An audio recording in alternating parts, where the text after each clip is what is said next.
right, so flipping to the other side, what is one of the biggest challenges you saw building a business in Sierra Leone?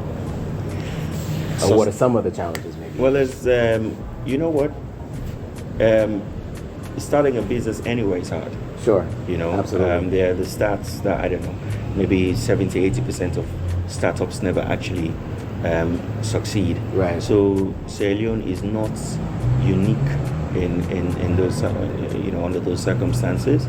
I think sustainability can be quite challenging. Okay. Because it's, I mean, let's face it, it's termed one of the least developed countries in the world. Sure. That probably tells you something about the economy, right? Sure. Yeah. So, you know, sometimes people have like great ideas, but the economy or the states that we're in just can't really accommodate it. You know, Right. I've seen a lot of people like really good ideas, especially like around areas of tech. Right.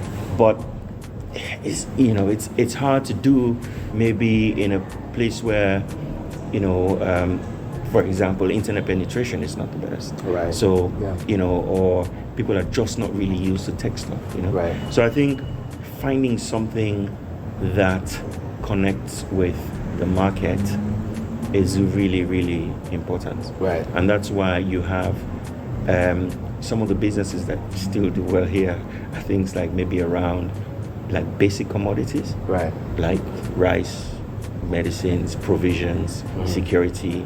Those kind of businesses, especially in terms of the local market, Right. are always, they're necessities. Yeah. They're always going to be needed. Sure. Right. So if you kind of know what you're doing, you know, those are good industries or good sectors to be in. Right.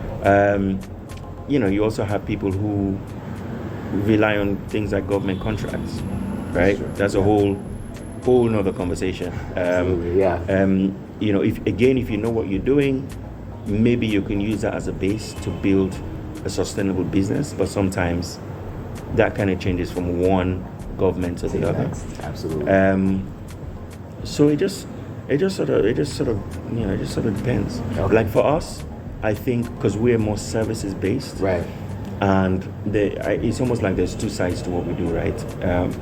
We have an international market, Right. Which that's where the majority of our business comes from. Sure. So, you know, people that are traveling here, people are always going to be traveling here. Right. So that's how we have sort of been able to stay, you know, alive. We don't necessarily, we do provide services to the local markets, but we don't necessarily just depend on the local market. Right. I think, you know, the economy here is such that it can be difficult for businesses to survive, especially businesses that are a little bit more, you know, Yeah, I get it. Totally get it. Okay, cool. I mean, that makes a lot of sense. All right, guys, thanks for watching that clip from the Authentic African YouTube channel. If you want to see the full video, click up here. If you want to subscribe, don't forget to subscribe by clicking this link right here.